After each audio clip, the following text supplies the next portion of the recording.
여러분 안녕하십니까? 오늘이 제가 진행하는 마지막 뉴스데스크입니다. 2년이 넘었는데요. 돌아보니 온통 무안하고 부끄러울 따름입니다. 대한민국의 공영방송은 그 신뢰가 바닥까지 떨어졌습니다. MBC는 참담하게 망가졌습니다. 지역방송 전주 MBC는 그 역할을 다할 수 없었습니다.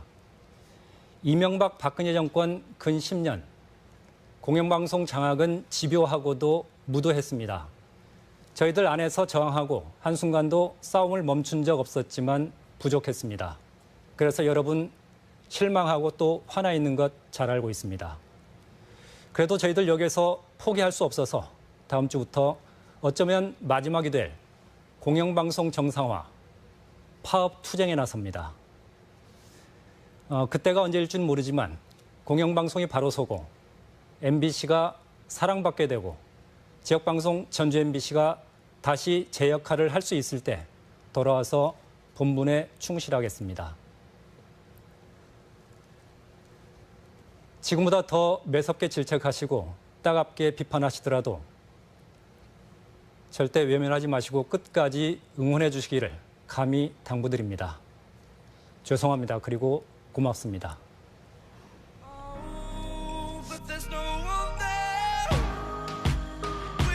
좀 그 배경을 이야기하자면, 그 과정을 이야기하자면 좀 길 수도 있는데요. 네. 결론적으로 제가 뉴스 앵커를 맡은 지, 저는 실은 기자거든요. 네네. 보통 우리 일반 시청자들이 알고 계시는 거하고 달리 지역에서 뉴스 앵커라는 것은 서울하고 달리, 서울은 그 보직이어서 인사 발령의 대상인데요. 지역에서는 저는 기자이기 때문에 기자 일을 낮에는 하고 동료들이랑 퇴근하고 난 후 8시 이후에 회사에 다시 들어와서 진행하는 귀찮고 번거로운 일 정도에 해당합니다. 그걸 제가 2년하고 만 1개월을 했는데요. 보통 이 귀찮고 번거로운 일이기 때문에 한 1년 정도 되면 기자들이 진행을 할 경우에 예를 들어서요. 한 1년 정도 하면 바꾸는 일이 잦습니다. 아, 이게 가외 일이군요, 이게. 그렇죠. 그래서 저도 한 1년 하고 바꾸기를 바랐고요. 왜냐하면 이 일을 하다 보니까 제 스스로가 좀 고립되는 것 같고 어떤 뭐 인간관계에서도 그렇고요. 취재원들과의 관계에서도 그렇고 그 시간대가 잠자기도 그렇고 저녁 먹기도 그렇고 굉장히 애매모호한 시간이어서 그렇게 됐었는데 그래서 1년 정도 지나서 저도 바꿔주기를 바랐었는데 이게 앵커가 그러면 잠깐만 정리해보자면 앵커가 고위직이나 뭐 권한이 있거나 보직이 있거나 예우가 있거나 그게 아니라 퇴근하고 나서 하게 되는 지방방송사에서는 가외일에 해당되는 겁니까? 그렇습니다. 전혀 보직이 아니기 때문에 인사발령 대상이 아니고요. 보도 책임자가 예를 들어 보도국장이 너 오늘부터 이 일 해. 그러면 해야 되는 그렇군요. 그런 일이죠. 그러면은 오히려 뭐랄까요? 뒷방으로 물러가 혹은 뭐 취재 일선에서 물러가 이런 이야기입니까? 보통은? 저 같은 경우는 그랬습니다. 왜냐하면 제가 언론노조 MBC 본부에서 수석 부위원장으로 파견 근무를 하고 2년 한 3개월 됐었거든요. 그 일 끝나고 지역에 내려오자마자 10일 만에 이 일을 시켰거든요. 아, 노조 지부장을 끝내자마자. 그리고 다른 일을 주지 않고 오로지 이것만 맡겼기 때문에 처음에는. 아, 그렇군요. 그래서 취재 현장을 나갈 수는 없었고 오로지 이 일만 하는데 그러다 보니까 취재원과의 관계도 맺기가 확장하기가 어려운 상황이었었고 그래서 이 일에 대한 어떤 부담을 좀 많이 가지고 있었던 건 사실이죠. 승진도 역전이 됐겠군요. 당연히 그러면. 그런 부분은 좀 이렇게 내밀한 부분, 인사 부분이기 때문에 제가 개인적으로는 어떻게 말씀드릴 수는 있겠는데 하여튼 인사권자가 고백해주지 않는 하는 그 부분에 대해서는 제가 뭐라고 말씀드리기가 애매한 측면은 있습니다. 하여튼 결과적으로는 역전됐군요. 그게 의도가 있는 건지 없는지하고 무관하게 결과는 좀 상상에 맡기겠습니다. 자, 뭐 여러 가지 이건 사적인 이야기들이고 공적으로도 지금 MBC가 총파업을 하게 되는데 이게 이제 본인도 동참하는 의사를 밝힌 거 아니겠습니까?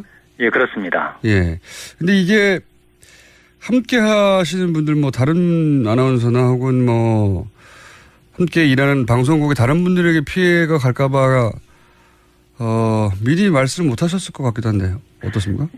그게 저는 제가 마지막까지 주저했었던 그 지점이거든요. 그래서 조금 저 직전에 제가 말을 하다가 좀 약간 끊긴 부분이 있는데, 그래서 일단은 제가 8월 초에 여름 휴가를 다녀왔습니다. 여름 휴가를 다녀왔는데 갔다 오니까 제가 2년 넘게 이야기했었던 그 부분을 국장이 저한테 이야기를 하더라고요. 이번 가을 개편 때 예. 바꾸자. 예. 저는 정말 속으로 후련했었거든요. 그 시점에서만 하더라도 MBC 문제가 연일 현안이 되고는 있었는데 네. 파업 시점을 언제로 잡을지에 대한 것들은 결정되지 않은 그런 시점이었습니다. 네네. 저도 굉장히 부담스러운 상황이기도 했었고요. 그래서 9월 달부터는 제가 안 하는 것으로 이제 이야기는 돼 있었는데 공교롭게도 파업 시점하고 그 시점이 딱 정확하게 맞물렸습니다. 이제 그때부터 그러면은 이걸 어떻게 마무리해야 되지 하는 작은 저 혼자만의 생각은 좀 있었는데 이걸 뭐 실행에 옮기는 문제하고는 또 전혀 다른 결이 있었거든요. 근데 어느 후배 하나가 지나가면서 정말 장난스럽게 선배 멋있는 클로징 한번 해보세요 그러더라고요. 그래서 이제 그렇게 생각하는 사람들이 좀 있겠구나 생각을 했는데 실제 이게 지난주 들어와가지고 파업하고 제가 이제 마지막으로 뉴스를 진행하는 날이 다가올수록 딱 두 가지 지점이 접혔습니다. 만약 이걸 하게 됐을 경우. 왜냐하면 정말 파업이라는 게 모든 걸 걸고 하기 때문에 직장인들에게 특히 민감하고 굉장히 중요한 국면이거든요. 이렇게 했을 때 제가 클로징을 하든 오프닝을 하든 이게 파업 국면에도 어떤 형태로든 영향을 미칠 수 있겠다.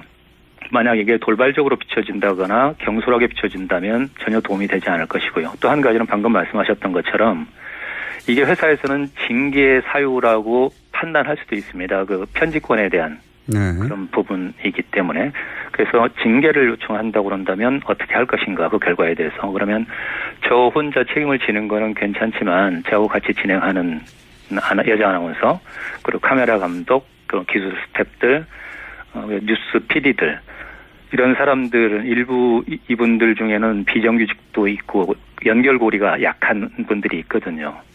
근데 회사가 알겠습니다. 정말 징계를 시도해서 그들을 압박한다면 그런 거에 대한 부담은 좀 있었죠. 오랜 고민 끝에 그런데 결국은 이제 그렇게 오프닝을 하셨는데 예.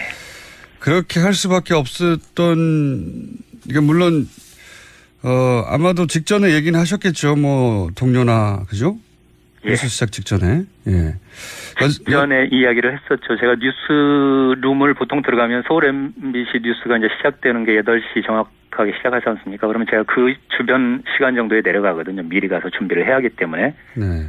그래서 그때까지도 실은 확신이 없었습니다. 그 뉴스룸에 들어갔을 때까지도 확신이 없어서 혼자 먼저 제가 앉았는데 2, 3분 후에 목소윤 아나운서라고 저와 같이 진행하는 여자 아나운서가 들어왔길래 그때 해야겠다 생각이 번쩍 들었습니다. 정말로. 그래서 알겠습니다. 제가 목소윤 아나운서한테 한마디 했죠. 이게 내가 한 1분 정도가 될 수도 있겠냐. 1분 정도 나 혼자 내가 멘트를 하고 있으면 혹시 목 아나운서 표정 관리가 가능하겠나. 왜냐하면 제가 경험해 보니까 앵커 멘트를 할 때 한 5초 정도 상대가 이야기하고 있을 때 이 시선 처리가 정말 쉽지가 않더라고요.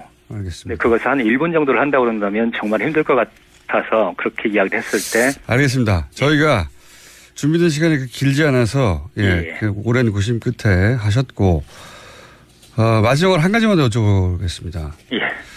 그렇게 이제 주변에 대한 피해도 고민을 했고 하셨는데 결국은 이렇게 발언을 하신 결정적인 이유가 뭡니까?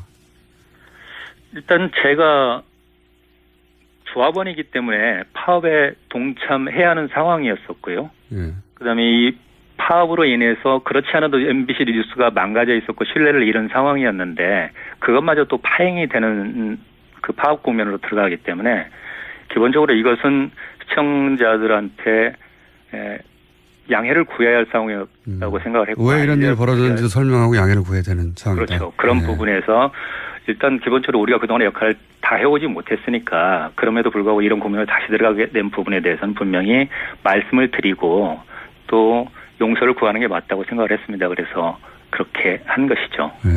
그리고 이제 이런 생각도 있으셨겠죠. 이제 MBC 기자들은 그 과거 굉장히 자부심이 강한 유난히 강한 어떤 집단이었는데 그 자부심이 다 최근 한 12년간 무너졌지 않습니까? 예. 그래서 뭐 후배들에게 떳떳하고 싶다 이런 생각도 하셨을 것도 같고. 그런 측면이 제일 강했죠. 파업에 들어가는 실질적인 이유 중에 한 가지가 저는 기자가 25년을 제가 지금 기자를 하고 있는데요. 뭐 일부에서는 기자가 권력화돼 있다 내지는 특권이다 이렇게 이야기하시는 분도 있지만 결코 저는 동의하지 않고 기자는 자부심이고 자존심이라고 생각합니다. 그리고 또 그런 측면에서 본다 그러면 근데 최근에 상황이 보면 MBC 기자 같은 경우는 뭐 기레기, 기자 쓰레기라는 표현까지 들을 정도로 참담한 지경까지 와 있잖아요. 근데 저도 앞으로 7, 8년 그 정도밖에 직장 생활을 할 수 없게 되는데 이 상태로 지낸 것이 정말 제 스스로도 견딜 수 없는 상황이었고요. 또 항상 후배들한테 기자 본분에 충실하라고 이야기하는데 그런 상황들을 바꿔놔주는 것도 선배로서의 어떤 도리이자 의무라고 좀 생각을 했었어요. 그런 측면이 있었기 때문에 이런 것을 하게 된 어떤 배경의 하나이기도 합니다. 알겠습니다. 오늘 말씀 감사합니다. 예, 감사합니다.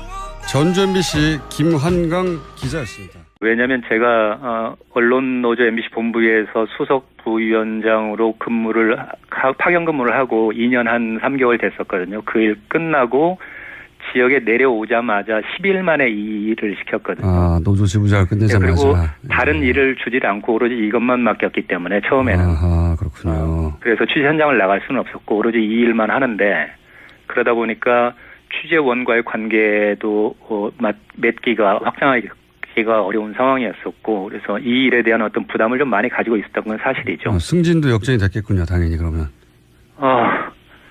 네. 그런 부분은 좀 이렇게 내밀한 부분, 인사 부분이기 때문에 제가 개인적으로는 어떻게 말씀드릴 수는 있겠는데 하여튼 인사권자가 고백해주지 않는 한은 그 부분에 대해서 제가 뭐라고 말씀드리기가 애매합니다. 투쟁에 나섭니다. 그때가 언제일지는 모르지만 공영방송이 바로 서고 MBC가 사랑받게 되고 지역방송 전주 MBC가 다시 제 역할을 할 수 있을 때 돌아와서 본분에 충실하겠습니다.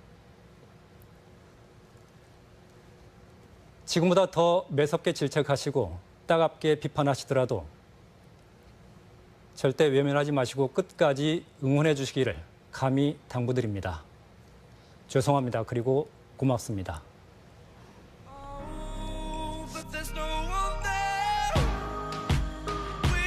좀 그 배경을 이야기하자면 그 과정을 이야기하자면 좀 길 수도 있는데요. 네. 결론적으로 제가 뉴스 앵커를 맡은 지 저는 실은 기자거든요. 네네. 여러분 안녕하십니까?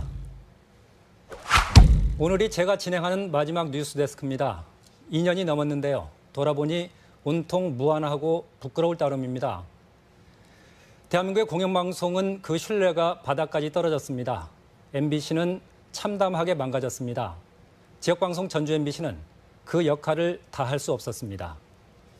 이명박 박근혜 정권 근 10년 공영방송 장악은 집요하고도 무도했습니다. 저희들 안에서 저항하고 한순간도 싸움을 멈춘 적 없었지만 부족했습니다. 그래서 여러분 실망하고 또 화나 있는 것 잘 알고 있습니다. 그래도 저희들 여기서 포기할 수 없어서 다음 주부터 어쩌면 마지막이 될 공영방송 정상화, 파업. 보통 우리 일반 시청자들이 알고 계시는 거하고 달리 지역에서 뉴스 앵커라는 것은 서울하고 달리 서울은 그 보직이어서 인사 발령의 대상인데요. 지역에서는 저는 기자이기 때문에 기자 일을 낮에는 하고 동료들이 퇴근하고 난 후 8시 이후에 회사에 다시 들어와서 진행하는 귀찮고 번거로운 일 정도에 해당합니다. 그걸 제가 2년하고 만 1개월을 했는데요. 보통 이 귀찮고 번거로운 일이기 때문에 한 1년 정도 되면 기자들이 진행을 할 경우에 예를 들어서요. 한 1년 정도 하면 바꾸는 일이 잦습니다. 아, 이게 가외 일이군요, 이게. 그렇죠.